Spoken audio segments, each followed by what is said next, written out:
اعوذ باللہ من الشیطان الرجیم، بسم اللہ الرحمن الرحیم۔ ارشاد بھٹی نے اپنے پوڈ کاسٹ انٹرویو میں، جو کہ انہوں نے مولانا طارق جمیل صاحب سے لیا تھا، اس میں اس سے کچھ ایسے سوال کیے تھے جس کے لیے مولانا صاحب لاجواب ہو گیا۔ ان میں سے ایک سوال یہ بھی تھا کہ آپ بڑا چرچا کرتے ہیں اپنے بیانات میں جنت کی حور کا، جس کا آپ کے خطابات میں اس کا نام لائبہ رکھا گیا ہے۔ اس کے بارے میں بتائیں گے کہ اس کا ثبوت کیا ہے۔ آپ نے حور لائبہ کا حوالہ دیا ہے، جس کی خوبصورتی کے بارے میں آپ نے بہت تفصیل سے بات کی ہے، ذرا اس کا اگر حوالہ مل جائے تو بہتر رہتا۔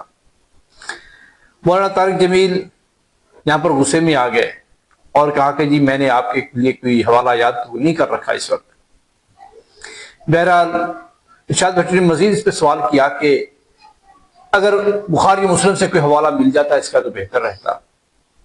اس پہ مزید غصے میں آ گئے مولانا کہ آپ کو تو بخاری مسلم کا بخار چڑھا ہوا ہے، اور یہ آپ سب اس لیے کر رہے ہیں کہ آپ مرزے سے بہت متاثر ہیں۔ اس سے مراد یہ ہے انجینئر محمد علی مرزا۔ بہرحال جب انجینئر محمد علی مرزا کا نام آیا تو خیر اس کا حوالہ تو مولانا طارق جمیل نے جیسے کیسے کر کے دے دیا تھا، جبکہ وہ ایک مین اسٹریم کتاب میں بھی نہیں تھا۔ بہرحال جیسا کیسا بھی دے دیا تھا۔ مقصد یہ ہے کہ ایسی حور جس کی بہت تعریف کی گئی ہو، اگرچہ اس کا نام لائبہ نہیں ہے، بہرحال اس کا حوالہ موجود ہے۔ حوروں سے انکار کرنا بھی مناسب نہیں ہے، اور جس طرح جتنی بات کہی گئی ہو احادیث میں اتنا کہہ دینا ہی کافی ہے۔ زیادہ بڑھا چڑھا کر بیان کرنا بھی یہ حدیث کے اصول کے خلاف ہے۔ لہذا مولانا طارق جمیل کوئی شک نہیں کہ بات کو بڑھا چڑھا کر پیش کرتے ہیں، جبکہ وہ حقیقت میں ایسا ہوتا نہیں ہے۔ انجینئر محمد مرزا نے اس بات کو سیریس لیا اور اس کا حوالہ پیش کیا کہ جی یہ لائبہ نہیں، یہ لوبہ ہے لفظ، اور اتنی تفصیل بھی نہیں ہے احادیث میں اتنی مولانا طارق جمیل صاحب بیان کرتے رہتے ہیں۔ اللہ سے ڈر جائیں، توبہ کریں، رجوع کریں۔ جو بات انہوں نے بڑھا چڑھا کر بیان کیا احادیث کے بارے میں، جتنی احادیث ہوتی ہیں اتنی بیان کریں تو بہتر ہے۔ کیوں کہ اصول احادیث کے خلاف ہے کہ بات ایک بتائی گئی ہے اس کو بڑھا چڑھا کر پیش کرنا، یہ بھی خلاف اسلام ہے اور خلاف سنت ہے۔ لہذا انجینئر محمد علی مرزا نے ان کو خوب لتاڑا ہے، خوب علمی جواب دیا ہے اور بہتر طریقے سے ٹیکل کیا ہے، اور یہ بھی نہیں کیا کہ ان کو بالکل ہی بے عزت کر دیا، ایسا بھی نہیں ہے۔ ان کی عزت کے دائرہ کار کو واضح رکھتے ہوئے ان کو بہت بہتر طریقے سے بتایا ہے کہ آپ رجوع کر لیں، جتنا احادیث میں بتایا گیا ہے اتنا ہی بیان کیا کریں۔ اگر کسی کو بات اچھی لگتی ہے تو بھی ٹھیک، اگر کسی کو بری لگتی ہے تو آپ اس کا خیال نہ کریں، کیونکہ ہمیں صرف اللہ سے ڈرنا چاہیے، اس کے رسول کی خوشنودی حاصل کرنی چاہیے، کسی اور کی خوشنودی کے لیے کام کرنا چاہیے اور کسی کو مزید اکسانا چاہیے۔ ہمیں اتنی بات کہنی چاہیے جتنی کہ احادیث میں آئی ہے۔ لہذا یہ پوری تفصیل آگے چل کر آپ کو دکھائیں گے۔ آگے بڑھنے سے پہلے آپ سے گزارش ہے کہ اگر آپ نے میرے چینل کو سبسکرائب نہیں کیا تو سبسکرائب کر لیجیے اور ویڈیو کو لائک ضرور کیجیے گا۔ آئیے دیکھتے ہیں کہ مرزا محمد علی کتنے خوبصورت انداز میں مولانا طارق جمیل صاحب کو جواب دے رہے ہیں۔ لوگ سننے کے لیے بیٹھے ہوئے ہیں لائبہ کے بارے میں۔ ہاں اچھا، یہ ارشاد بھٹی صاحب کی دریافت ہے، میں نے یہ کلپ نہیں دیکھا ہوا تھا۔ ہاں یہ بھٹی صاحب نے لائبہ حور سے متعلق کلپ دیکھا طارق جمیل صاحب کا، اور اس سے متعلق انہوں نے وہاں پر سوال کیا۔ اب وہ جو نقشہ انہوں نے کھینچا ہے وہ میں تو نہیں کھینچ سکتا، وہ یا تو بھٹی صاحب کھینچ سکتے ہیں یا طارق جمیل صاحب۔ اس پہ طارق جمیل صاحب سے انہوں نے کیٹاگوریکلی پوچھا کہ کیا یہ نبی علیہ السلام کا فرمان ہے؟ طارق جمیل صاحب کا کانفیڈنس آسمانوں پہ ہے، کہتے ہیں ہاں نبی علیہ السلام نے فرمایا۔ توبہ توبہ توبہ توبہ، استغفر اللہ۔ پھر انہوں نے پوچھا بخاری مسلم میں ہے؟ انہوں نے کہا جی کہ ساری حدیثیں کو بخاری مسلم میں تو نہیں ہوتی۔ اور بھائی پھر انہوں نے ساتھ جو کتابیں بتائی ہیں ابو داؤد، ترمذی، نسائی، ابن ماجہ، تو بھائی ان 6 کتابوں سے وہ لائبہ دریافت تو کرنی تھی نا۔ ان کو بھی پتا تھا وہاں کوئی نہیں لکھی ہوئی ہے، یہ صوفیوں کی کتابوں میں ہے یا ان محدثین کی کتابوں میں ہے جو صوفیوں سے متاثر تھے۔ اب اس کے آفٹر شاکس آ رہے تھے، ہر طرف لائبہ لائبہ ہو رہی تھی۔ طارق جمیل صاحب نے اگلے دن کلپ بنا دیا لائبہ کے اوپر، اور انہوں نے اپنے موبائل میں کہا کہ میں نے لائبہ جو ہے وہ ڈھونڈ لی ہے، اور وہ انہوں نے عربی میں پڑھ کے بتایا۔ اس کے باوجود طارق جمیل صاحب حفظہ اللہ کو توبہ کی توفیق نہیں ملی کہ جھوٹی روایت کو نبی علیہ السلام کی طرف منسوب کیا، جھوٹی روایت کو۔ پہلی بات ہے کہ لائبہ ورڈ تو کسی حدیث کے اندر آیا نہیں ہے، پہلا جھوٹ۔ اور جو یہ پبلک کے اندر لائبہ لکھا جاتا ہے نا، لام اور الف اور حمزہ اور با اور ہا، یہ تو عربی کا ورڈ بھی نہیں ہے، عربی سے ہی نکالنے کی کوشش کی گئی ہے۔ اس کا مطلب ہے پیاسی لڑکی، اور اگر عین سے لکھا جائے لاعبہ تو اس کا مطلب ہے کھیل کود کرنے والی لڑکی، وہ عربی کا لفظ ہے۔ لیکن حور نہ لائبہ ہے نہ لاعبہ ہے، حور جس کا ذکر ہے اس جعلی روایت میں وہ ہے لعبہ، لام کے اوپر پیش ہے عین با اور تا، اور وہ وقف ہو کر ہا بن جائے گی لعبہ۔ تو آڈی لائبہ میں لبی ہے اور لوبا نکلی ہے۔ لو سامو تسی لب دے رہے ہو۔ اب وہ حدیث پڑھ رہے ہیں اور عربی بھی اس کی غلط پڑھ رہے ہیں۔ میں عربی کی غلطی نہیں نکال رہا، ہو سکتا ہے لوگ کہیں کہ غلطیاں نکال رہا ہے، کم از کم لفظ تو صحیح بتائے نا کہ یہ ورڈ موجود ہی نہیں ہے، وہ لعبہ ورڈ تھا۔ اور وہ جو روایت ہے وہ بھی جعلی روایت تھی۔ میں نے کم از کم 1 گھنٹہ لگایا اس کی پوری سند کو چیک کرنے کے اوپر۔ اس کے بعد مجھے کافی لوگوں نے ای میلز بھی بھیجی، لیکن میں آلریڈی اس پہ کام کر چکا تھا۔ پہلے تو میں نے ڈھونڈنے کی کوشش کی، کیونکہ انہوں نے کہا تھا کہ ابن قیم کی بک کے اندر سے میں نے یہ لیا ہے، تو میں نے وہ اب لائبہ لکھ رہا ہوں تو وہ تو نکلنا ہی نہیں تھا اس طریقے سے، ظاہر ہے۔ پھر طارق جمیل صاحب کی جب میں نے وہ عربی سنی تو میں نے اس کے الفاظ مکتبۃ الشاملہ میں ڈال کے وہ روایت نکالی، تو وہ 2 کتابوں میں نکلی۔ بیسیکلی وہ ایک ہی کتاب میں ہے، اسی سے ہی سب نے نقل کیا ہے۔ امام ابن ابی دنیا المتوفا 281 ہجری، انہوں نے کتاب لکھی ہے صفت الجنہ، جنت کی صفات کے اوپر، اس میں یہ روایت لے کر آئے، اور انہی سے پھر نقل کی ہے ابن قیم نے، المتوفا 751 ہجری۔ اور مزے کی بات میں آپ کو بتاؤں، امام ابن ابی دنیا نے جو کچھ لکھا وہ کچھ طارق جمیل صاحب نے جو بیان کیا وہ کچھ اس میں وہ لکھا بھی نہیں ہوا۔ اس میں تو لکھا ہے کہ لعبہ ایک حور ہے جس پہ باقی حوریں رشک کرتی ہیں اور کہتی ہیں کہ اگر تجھے لوگ دیکھ لیتے تو وہ اللہ تعالیٰ کے تابع فرمان ہوتے تیرے حصول کے اندر، بس اتنا لکھا ہوا ہے۔ اور یہ بھی نبی علیہ السلام کا فرمان نہیں ہے، ابن مسعود کی طرف یہ قول منسوب کیا گیا ہے، نبی علیہ السلام کا فرمان نہیں ہے، یہ ابن مسعود کا قول ہے۔ اس سے اگلی بات،